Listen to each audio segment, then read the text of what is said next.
মা, ও মা, ভাতটা আমি বসিয়ে দিয়েছি আর তুমি একটু মাছটা দিয়ে দাও। আর তাড়াহুড়ো করে আমি মাছগুলো ধুতে পারছি না। এখানে দুই রকমের মাছ আছে, এখানে আছে ময়া মাছ আর কাতলা মাছ। মাছগুলো রান্না করব, তুমি ধুয়ে দাও। মাছের মশলাও করতে হবে, আমি ডালটা বসাই। আজকে করব কলাইয়ের ডাল। আজকে আমি রসুন ফোড়ন দিয়ে করব, অন্যদিন জিরে আর শুকনো লঙ্কা ফোড়ন দিয়ে করি। আজকে কিন্তু আমি রসুন ফোড়নটা দিয়ে কলাইয়ের ডালটা করবো। রসুনটা একটু শুকনো লঙ্কা দিলাম, থেতো করা রসুনটা দিয়ে দিলাম আর দেবো এখানে পাঁচ ফোড়নটাও দিয়ে দিলাম। রসুন ফোড়নটাকে বেশ লাল লাল করে ভেজে নেব। লাল লাল করে ভেজে নিয়ে তারপর কিন্তু আমি এখানে জল দিয়ে দেবো।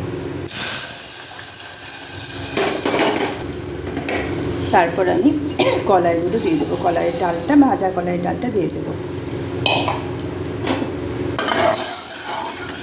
এরপর পরিমাণ মতো লবণ ও হলুদটা এখানে দেবো না। তারপর ঢাকনাটা দিয়ে কয়েকটা সিটি দিয়ে নেব। এদিকে ডালটাও ভাতটা নামিয়ে দিলাম, ভাতটা হয়ে গেছে।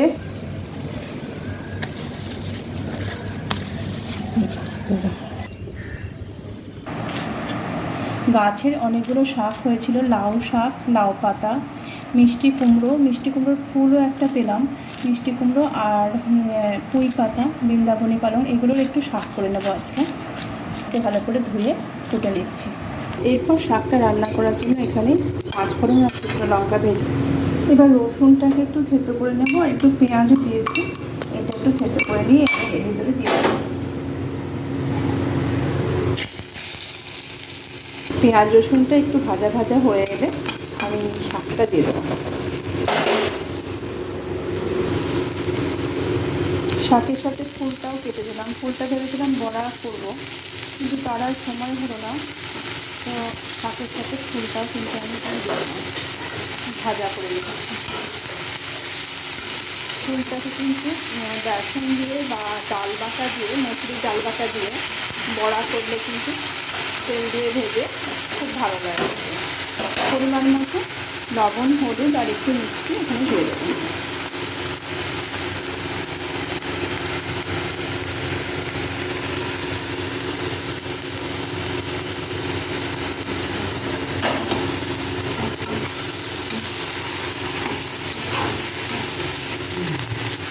বাড়ির তোলা এরকম পাঁচমিশালি শাক খেতে কিন্তু আমার খুব ভালো লাগে, আর মাও কিন্তু বেশ পছন্দ করে। তাই মাঝে মাঝে সময় পেলে আমরা কিন্তু বাড়ির তোলা এরকম শাক খাই।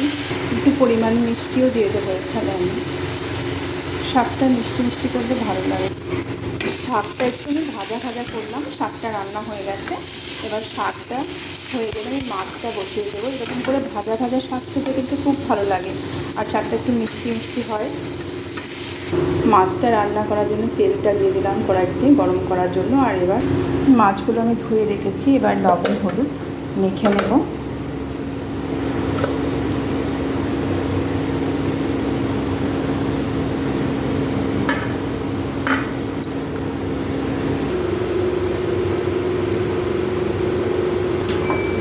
এরপর আমি লবণ হলুদটা মাছে মেখে নেব।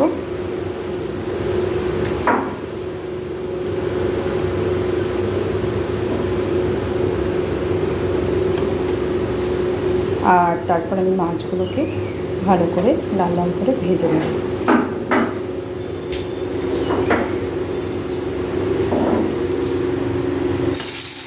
কড়াইয়ের তেলটাও গরম হয়ে গেছে।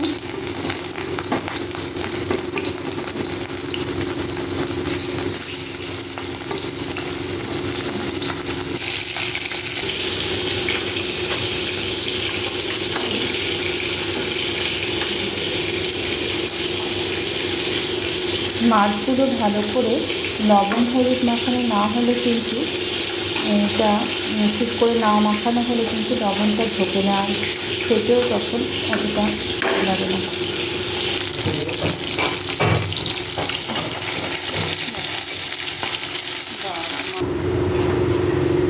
এরপর আমি বাকি মাছগুলো ভেজে নেব।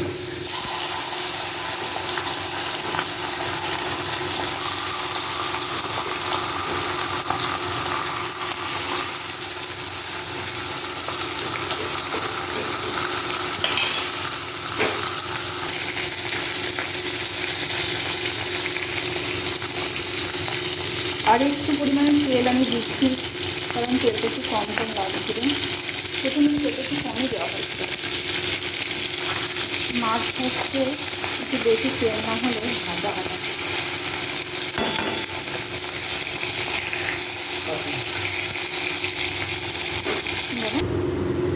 এবার মাছগুলোকে ভেজে তুলে রাখলাম, রেখে এর মধ্যেই তেলের মধ্যে পাঁচফোড়নটা একটু ভাজা হয়ে গেলে যে থেতো করে রেখেছিলাম মশলা, আজকে আমি বাটিনি, তো এই থেতো করা মশলাটা দিয়েই আজকে ঝোল বানাবো। কারণ আমি দেখেছি কুচি করে মশলা দিয়ে বা থেতো করে মশলা দিয়ে মাছের ঝোল করলে কিন্তু বাটার থেকে অনেক বেশি স্বাদ হয়। তো আজকে এই মশলাটা দিয়েই আমি করবো রান্না। এরপরে দিয়ে দেবো লবণ আর হলুদ মতো।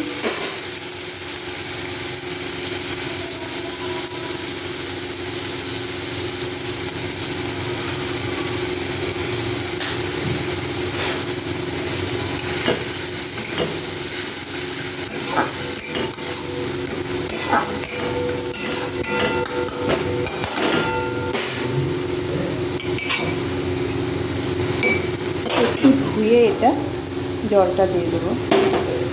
মশলাটা একটু ভাজা ভাজা করার জন্য আমি এখানে একটু পরিমাণ জল মিশিয়ে দেবো।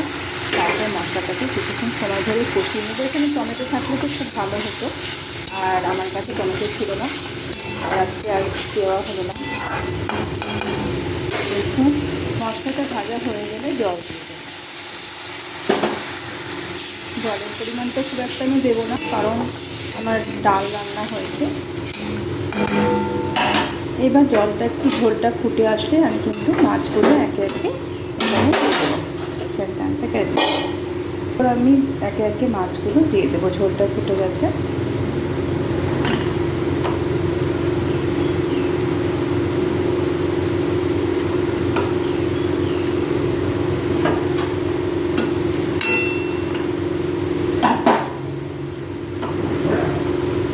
তারপর ঝোলটা একটু ফুটে গেলে মা তুমি চলে এসো খেতে। দুটো মাছ আমি ভাজা রাখলাম আর ঝোলটা ফুটে গেছে। 2-3টে কাঁচা লঙ্কা আমি এখানে দিয়ে দিয়েছি, শুকনো লঙ্কাও বেটে দিয়েছিলাম। ওমা তুমি খেতে এসো। এ দেখো মাছ ভাজা, শাক ভাজা, কলাইয়ের ডাল আর মাছের ঝোল আজকে করেছি, খেয়ে নাও।